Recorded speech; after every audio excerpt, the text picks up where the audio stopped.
हमारे आसपास बहुत सारे ऐसे पौधे हैं जिनका तांत्रिक क्रियाओं में या फिर टोने टोटके में प्रयोग होता है। लेकिन आज हम जिस पौधे के बारे में बताएंगे, ये पौधा मनोकामनाओं की पूर्ति करने वाला पौधा है। इस पौधे को साक्षात गणेश जी का स्वरूप या फिर ऐसा समझ ले कि शिव जी का सबसे पसंदीदा पौधा है ये मदार, जिसको हम आक भी कहते हैं। मदार के पत्ते, मदार के पुष्प और जड़, यहाँ तक कि मदार के दूध से भी वशीकरण होता है। आज हम आपको 3 प्रयोग बताएंगे जिससे आप शत्रु पर आप ये प्रयोग कर सकते हैं। शत्रु शांत हो जाएगा, वो बस में हो जाएगा। प्रेमी प्रेमिका लव रिलेशनशिप में परेशानी है या फिर वैवाहिक जीवन में समस्या है तो भी इसका वशीकरण कर सकते हैं। पूरी तरह से सात्विक है, इसमें किसी को हानि नहीं होगा। और तीसरा, अगर नौकरी व्यापार में परेशानी है तो भी आप वशीकरण कर सकते हैं। देखिए, मदार के पत्ते से वशीकरण करना बहुत आसान है। सामान्यतः आप ये कह सकते हैं आक का पौधा आपको हर जगह मिल जाएगा, लेकिन जो सफ़ेद वाला आक का पौधा है जिसको मदार कहते हैं, ये सबसे ज़्यादा इसका ही असर होता है जब आप किसी तरह का कोई टोना टोटका प्रयोग करते हैं। तो आप पहले ही देख लें कि वैसे तो रोड साइड मिल जाएगा आपको ये पेड़, तो पहले ही आप ढूंढ के रखें कि ये पेड़ सफ़ेद आक का कहाँ पे है, फिर आपको ये प्रयोग करना है। और जब भी आप प्रयोग करें तो पहले जाकर निमंत्रण दे आए आक के पौधे के पास। कैसे देंगे? आप एक सुपारी, एक सिक्का और थोड़ा सा जल लेकर जाएं, किसी बोतल में भी ले जा सकते हैं, और पेड़ के पास जल अर्पित करें जड़ में। और फिर यहाँ पर सुपारी और जो सिक्का है उसको रख दें और उनसे बोलें, अपना परिचय दें, आप कौन हैं, आपके पिता का नाम क्या है, आप किस प्रयोजन से उनके पास आए हैं, और फिर उनको प्रणाम करके आप घर आ जाइए और अगले दिन आप प्रयोग करें। इस बात का ध्यान रखिएगा। तो चलिए देखिए, अब हम एक छोटा सा प्रयोग आपको बताएंगे। कई बार क्या होता है ना, आंकड़े या मदार का जो प्रयोग है कई प्रकार की तांत्रिक क्रियाओं के लिए किया जाता है।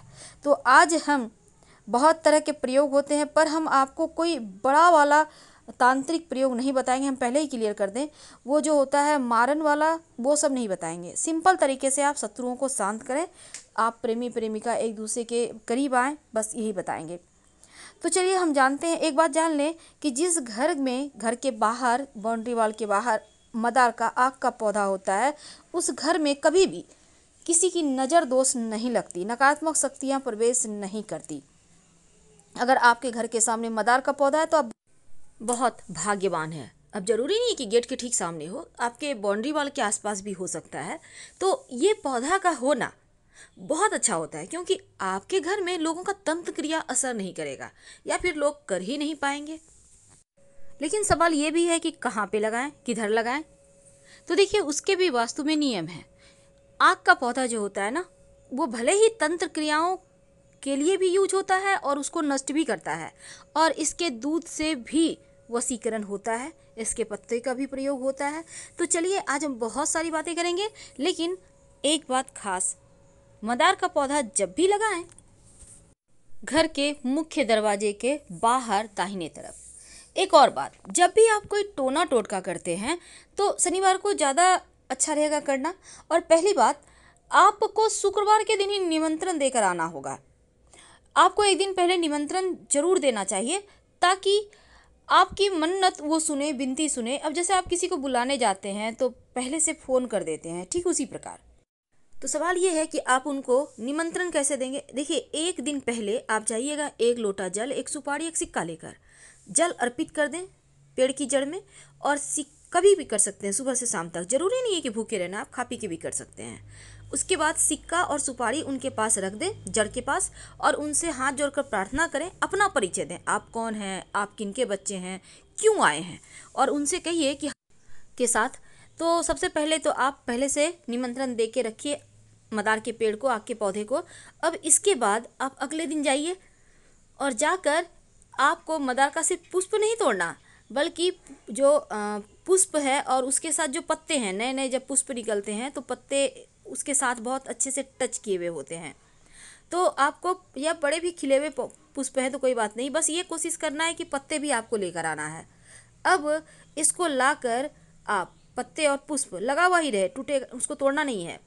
अब लाकर हनुमान जी के मंदिर में जाइए। अब हनुमान जी के जो चरणों में सिंदूर होता है, आप उसको थोड़ा सा उंगली से लें और लेकर अपने और उस व्यक्ति का नाम लिखें जिसके साथ आपको रिश्ते बेहतर करने हैं। यानी आप लव का भी नाम लिख सकते हैं यहाँ पर और जीवन साथी का भी नाम लिख सकते हैं। जिसको भी बस में करना चाहते हैं उसका नाम लिखिए हनुमान जी के चरणों के सिंदूर से। अब इसके बाद मौली धागा के द्वारा दोनों जो आपके जो पत्ते हैं ना, पुष्प को अंदर रखना है और पत्ते चारों तरफ से उसको कवर करके मौली धागा के सारे बांध दें और जो लिखिएगा वो पत्ते पर लिखना है। वशीकरण हो जाता है और ये प्रचंड वशीकरण है। इसको करने के बाद आप कहीं मिट्टी में दबा दें, पीछे मुड़कर मत देखिएगा, कभी भी खाली नहीं जाएगा।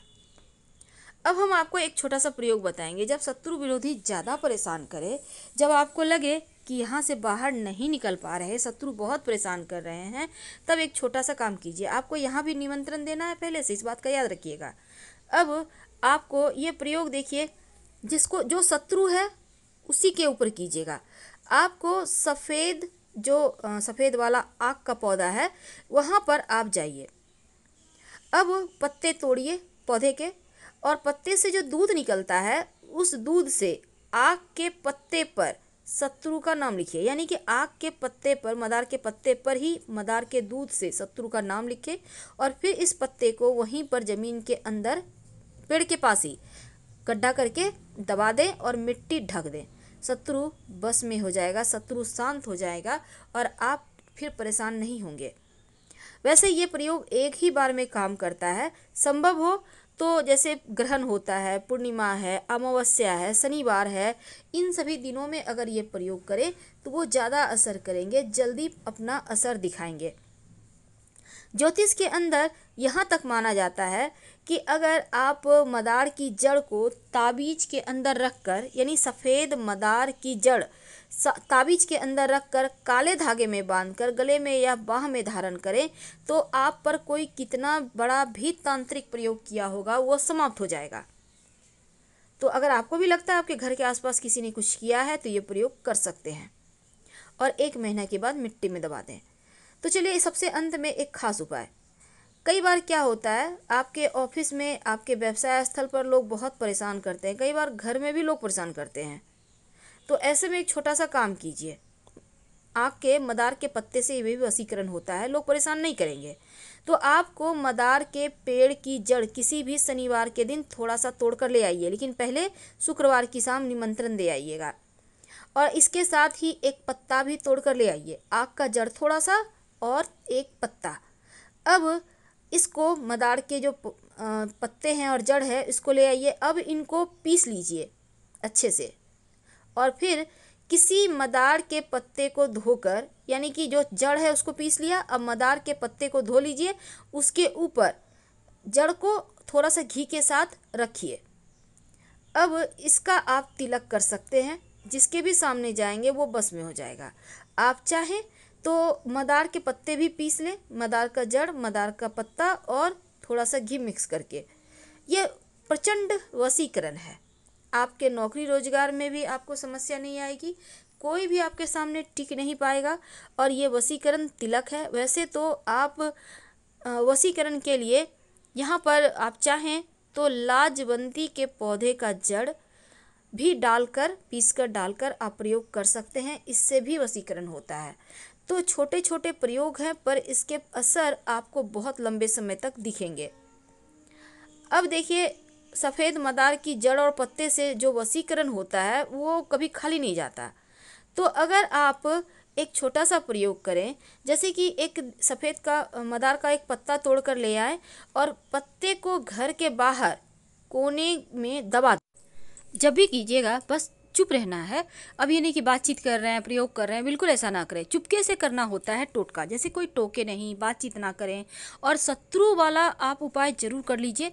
बस आक के पौधे के दूध से ही लिखना है आक के पत्ते पर और आक के पेड़ के नीचे ही मिट्टी में दबा देना है।